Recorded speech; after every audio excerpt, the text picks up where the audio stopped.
కార్తీక పురాణము 30వ అధ్యాయము. ఓం నమ శివాయ. ఫలస్థుతి. నైమిషారణ్య ఆశ్రమములో సౌనకాది మహామునులకందరకు సూత మహాముని తెలియచేసిన విష్ణు మహిమను, విష్ణు భక్తుల చరిత్రములను విని అనుసరించి వేణోళ్లు కొనియాడిరి. సౌనకాది మునులకు ఇంకనో సంశయములు తీరనందున సూతులను గాంచి, ఓ మునితిలకమా, కలియుగమునందు ప్రజలు అషడ్వర్గములకు దాసులయ్యి అత్యాచారులయ్యి జీవించును. సంసార సాగరము నుండి తరింపలేకున్నారు. అటువంటి వారు సులభముగా ఆచరించు ఉపాయం ఏదైనా కలదా? ధర్మములన్నింటిలో మోక్ష సాధనకు ఉపకరించు ఉత్తమ ధర్మమేది? దేవతలందరిలోనూ ముక్తునొసంగు ఉత్తమ దైవం ఎవరు? మానవుని ఆవరించియున్న అజ్ఞానమును రూపుమాపి పుణ్యఫలమిచ్చు కార్యమేది? ప్రతిక్షణము మృత్యువు వెంబడించుచున్న మానవులకు సులభముగా మోక్షము పొందగల ఉపాయమేమి? హరినామస్మరణ సర్వదా చేయుచున్న మాకు ఈ సంశయములతోనున్నాము. కాని దీనిని వివరించి తెలియచేయుడని సౌనకాది మునులు కోరిరి. అంత సూతుడు ఆ ప్రశ్నలు ఆలకించి, ఓ మునులారా, మీకు కలిగిన సంశయములు లోకోపకారమైనవే, అందరూ తెలుసుకొనవలసినవి. కలియుగమునందలి మందబుద్ధులకు మానవులు క్షణిక సుఖములతో నిండిన సంసార సాగరమును దాటుటకు మీరడిగిన ప్రశ్నలు వారందరికీ మోక్ష సాధనము కాగలదు. మీరు క్రతువులను దక్షిణలిచ్చి అనేకులు నానందపరుచుచున్నాను. మీకు క్రతువులకు దక్షిణలిచ్చి అనేకులను ఆనందపరుచుచున్నాను. మీరు లోకోపకారులు. నన్ను నీ హితవచనములు, యాగాది క్రతువులు అనర్చిన పుణ్యము, దాన ధర్మములు చేసిన ఫలము చేకూరును. కార్తీక మాస వ్రతము శ్రీమన్నారాయణునికి ప్రీతికరమైన వ్రతము. ఇది అన్ని వ్రతముల కంటే ఘనమైనదని శ్రీహరి వర్ణించి ఉన్నారు.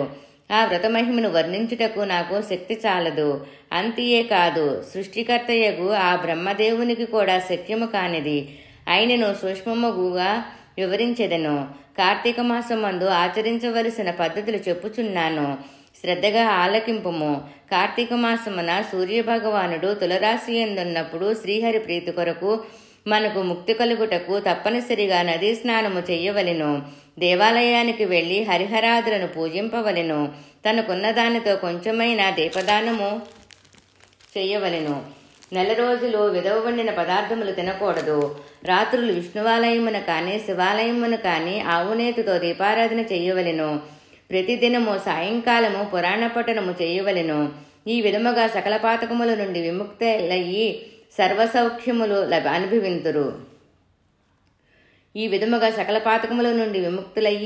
సర్వసౌఖ్యములు అనుభవింతురు. సూర్యుడు తులరాశి యందున్న 4 రోజులు ఈ విధముగా ఆచరించువారు జీవన్ముక్తులగుదురు.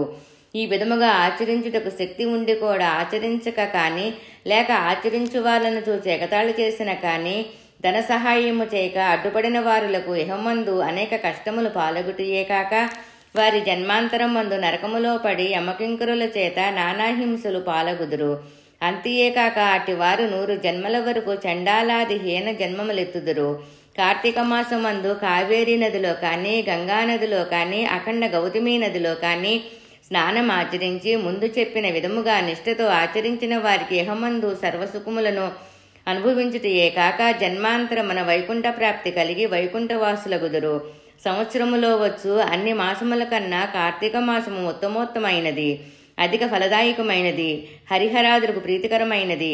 కనుక కార్తీక మాస వ్రతము వలన జన్మల నుండి వారులకున్న సకల పాపములు హరించి మరల జన్మలేక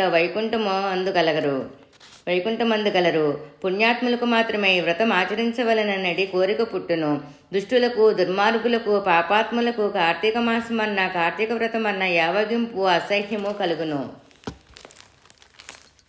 కాన ప్రతి మానవుడు ఈ పరమ సత్యమును గ్రహించి ఇటువంటి పుణ్యకాలమును చేతులార విడవక ఆచరించవలెను. ఇటుల 4 రోజులు చెయ్యలేని వారులు కార్తీక శుద్ధ పౌర్ణమి నాడు అయినను తన శక్తి కొలది వ్రతమాచరించి పురాణ శ్రవణము చేసి జాగారణముండి ఆ బ్రాహ్మణునకు మరునాడు భోజనమిడినచో 4 రోజులు చేసిన ఫలముతో సమాన ఫలము కలుగును. ఈ మాసములో ధాన్యము, ఫలము, బంగారము, గృహము, కన్యాదానములు చేసినచో ఎప్పటికి నీ పుణ్యము లభించును. ఈ నెల రోజులు ధనవంతుడైనను పేదవాడైనను మరెవరైనను సరే సదా హరినామస్మరణ చేయుచు పురాణములు వింటూ పుణ్యతీర్థములను సేవిస్తూ దానధర్మములు చేయుచున్న ఎడల వారికి పుణ్యలోకమబ్బును.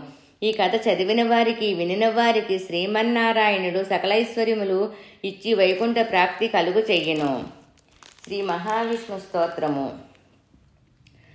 లక్ష్మీపతేహ కమలనాభ సురేశ విష్ణో యజ్ఞేశ సౌరి మధుసూదన విశ్వరూప బ్రాహ్మణ్య కేశవ జనార్దన వాసుదేవ లక్ష్మీ నృసింహ మమ దేహిం కరావలంబం శ్రీమత్పయోనిధి నికేతన చక్రపాణే భోగీంద్రభోగమణిరాజిత పుణ్యమూర్తే యోగీశ శాశ్వత శరణ్య భవాబ్ధిపోత లక్ష్మీ నృసింహ మమ దేహి కరావలంబం ప్రహ్లాద నారద పరాశర పుండరీక వ్యాసంభరీష సుఖ సౌనిక హృన్నివాస భక్తాను రక్త పరిపాలన పారిజాత శ్రీలక్ష్మీ నృసింహ మమ దేహి కరావలంబం. కార్తీక పురాణము సమాప్తం. ఓం నమః శివాయ.